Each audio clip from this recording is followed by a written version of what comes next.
Hi, magandang araw po, mga nanay at tatay ko, at minamahal kong lolo't lola at mga batang Maynila at yung mga taong dumadako sa lungsod ng Maynila ngayong araw na ito. Sa bawat pamilyang Manileño, sana po'y nagkakasama-sama kayo ngayon, ligtas, malusog, na sama-samang nanananghalian. Ito po ang inyong lingkod sa programang Talk to the People. Ito po'y programa ng Manila Public Information Office, kung saan ina-update namin kayo sa mga naganap, nagaganap, at magaganap sa lungsod ng Maynila. No?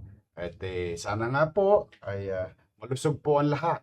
No? Alam ko po hirap ang buhay ngayon, pero ang pinakamahalaga sa bawat isa sa atin ay ang kalusugan. Meron lang po kami pong update. Nandito po ang ating District Director, si General Santiago. As you all know, a few days ago, meron pong tayong naresto. Sa kadahilan ng meron pong mga pumapasok na ibang tao sa Maynila at nagkakalat ng lagim.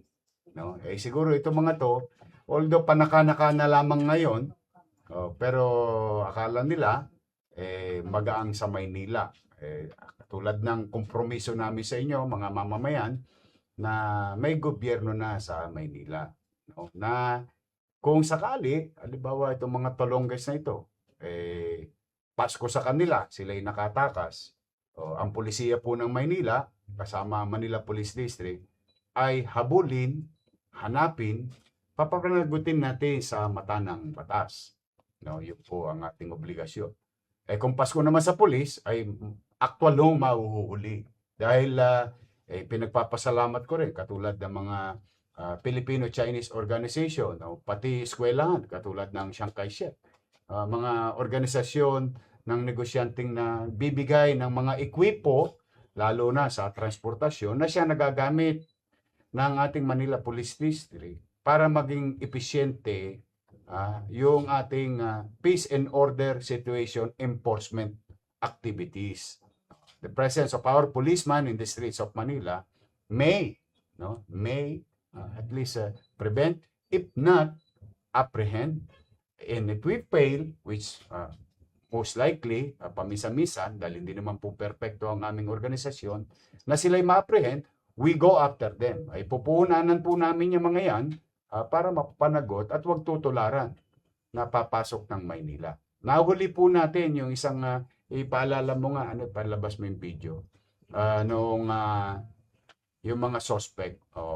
Ito pong mga tolongges na to, magtsuhin po ito. Yung tsuhin, no, nadali na po, no, noong June 26. June 26.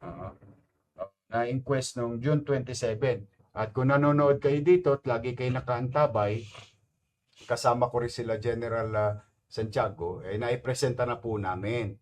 At kami po ay nanawagan, no? Yung nakamotor, yun yung nadali, di ba? Ito na yung bata naman.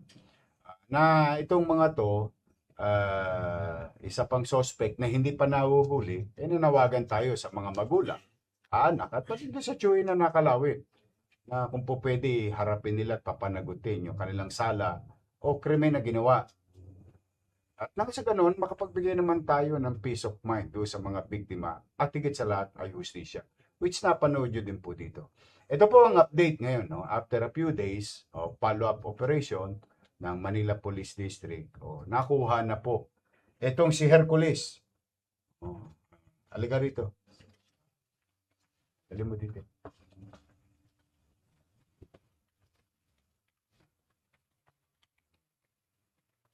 Ito po yung pangalawa at huli, no? Pangalawa at huli sa suspect na naganap. Ito po yung marami na nabiktima. Paano nga ito, General? Saan ito tumitira dati?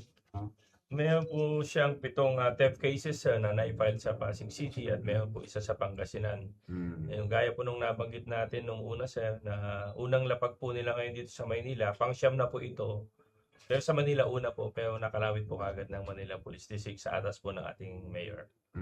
Ayun po yung sinasabi namin, no? Siguro na pagtatagumpayan nilang gawin yung kanilang krimen o pambibiktima. sa iba't ibang dako ng ating bansa, o in this case, Luzon. Ngunit sumubok ko sa Maynila. Dito, nakalawit to. Itong si Hercules Ebuanga. Tama ba? Opo. Ebuanga? Yeah. Opo. De Los Santos. Buti.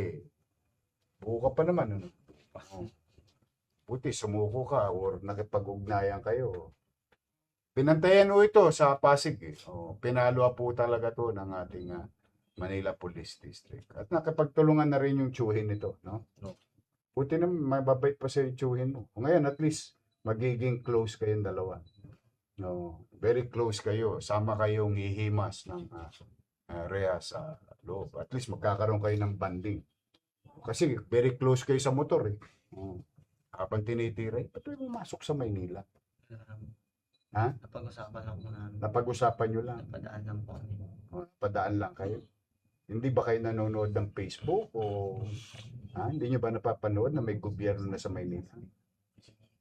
Talagang sumubok lang kayo, no? Kaya po, kita ninyo, sa mga Kalongges, hindi ho sulit eh. Ako na, total, kwentahan lang naman. Titira kayo, nakadelay siya kayo ng 30 o 50, 100. Pero sa paghahabol ng Manila Police District, lumiliit ang mundo ninyo. Habang ko kayo nagtatago, siyempre, gumagastos din kayo araw-araw.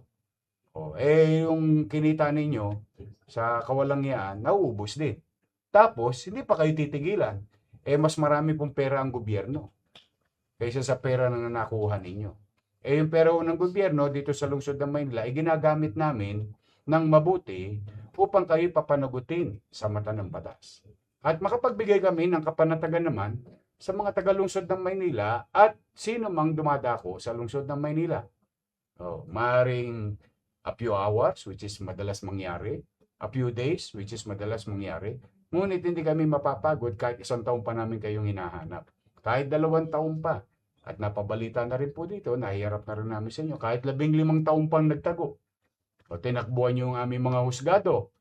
Naging wanted kayo. Hahanapin po namin kayo.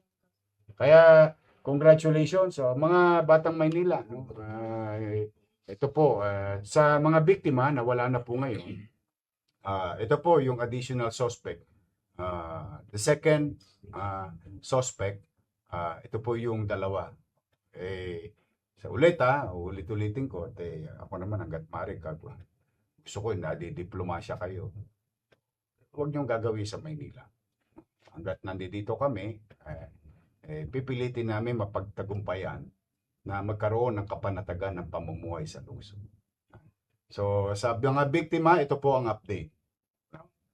Sa mga magulang naman ito na nanonood, ito po, buhay po yung anak ninyo. Ligtas. Harap po siya sa husgado. Mas mahal pa ngayon ang bayad ng abogado mo kaysa doon sa natira mo. Tapos for the meantime, hoyo ka. Ilan taon ka na? 20 po. 20? Hindi ka ba nag-aaral? 15 nag-umpisa, sir. 15 nag-umpisa. 15 ka nag-umpisa? Grade 4 lang to, Mayor. 15 anyos, tumitira ka na?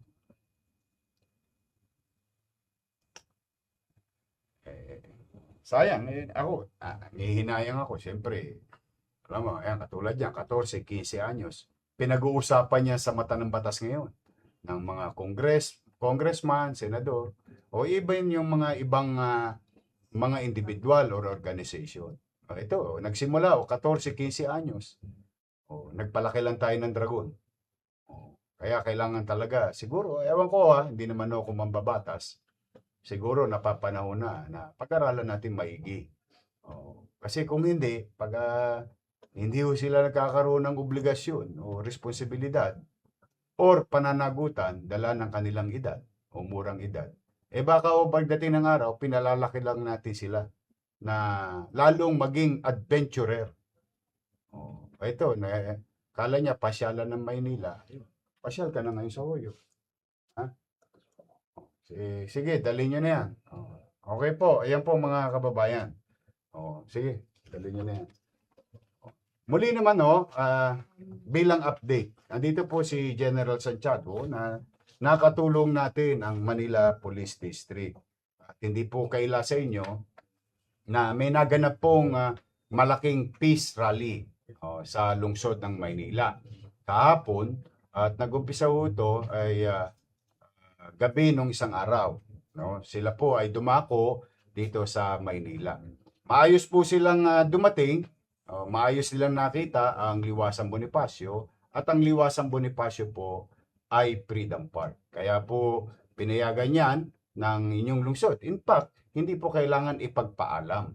No? Kaya lamang ikinalulugod namin sa pamunuan ng Iglesia ni Cristo sapagkat yung pakikipag-ugnayan at pakikipag-ugnayan sa lokal na pamahalaan ay talaga pong ginawa nila. At kami naman dahil kami properly informed, agad kami naggayak ng mga katulad ng ginagawa naming tulong sa iba pang rallyista na nagiging maayos. Lagi. Kasi hindi lamang po yung Iglesia ni Cristo ang nagrarally sa Maynila. Meron din ibang mga sektor or relihiyon na nagrarally sa Maynila. Na simula nung tayo naging mayor, ay tayo yung nagpapadala ng mga medical team, MDRRMO, traffic, tubig, pagkain, sa iba pa na naganap. Katulad halimbawa nung, if I'm not mistaken, na September, saka November, no? Ngayon naman, ngayong Hulyo. So, kami po ni General Santiago ay taus-pusong nagpapasalamat sa ating mga kapatid na dumako ritong maayos at umalis ng maayos. Wala pong vandalism na nangyari. Walang paninira ng halaman. Walang paninira ng mga gamit ng pamahalaan. Walang paninira ng stoplight. Kaya pa po silang dumating, nasaad nila yung kanilang hinaing at damdamin ng malaya sa lungsod ng Maynila. At maayos silang umalis. Bagay na aking pinagpapasalamat din sa Manila Police District with their restraint and policing the area. Ulitin ko po, dito kayo nakakita na kapag talagang nag-uusap ang pamahalaan, yung puliso nandiyan dyan sa nakikita ninyo. Pero wala ho kayong makikitang dunggulan dito sa Maynila. Wala ho kayong makikitang pag-aalitan sa pagitan ng mga dumako dito sa Freedom Park. Tapos, ginawa rin ho namin yung dati na naming ginagawa sa mga mabubuting rallyista. Kasi, ang gusto namin sa Maynila, ay malaya po kayo makapagpayag. Sino man kayo. Pero kung halimbawa, sisirain ninyo yung mga gamit namin, mag-i-spray kayo. I-sprayan yung mga pader namin. Papabuyin nyo yung mga tindahan ng negosyante sa lungsod ng Maynila, mga building gamit. Hindi po kayo welcome sa Maynila. Hindi namin kayo para suportahan. Ngunit kung halimbawa, ang ninanais ninyo ay magpahayag ng inyong saloobin, which is garantisado ng saligang batas, ay dito po, welcome po kayo sa Maynila.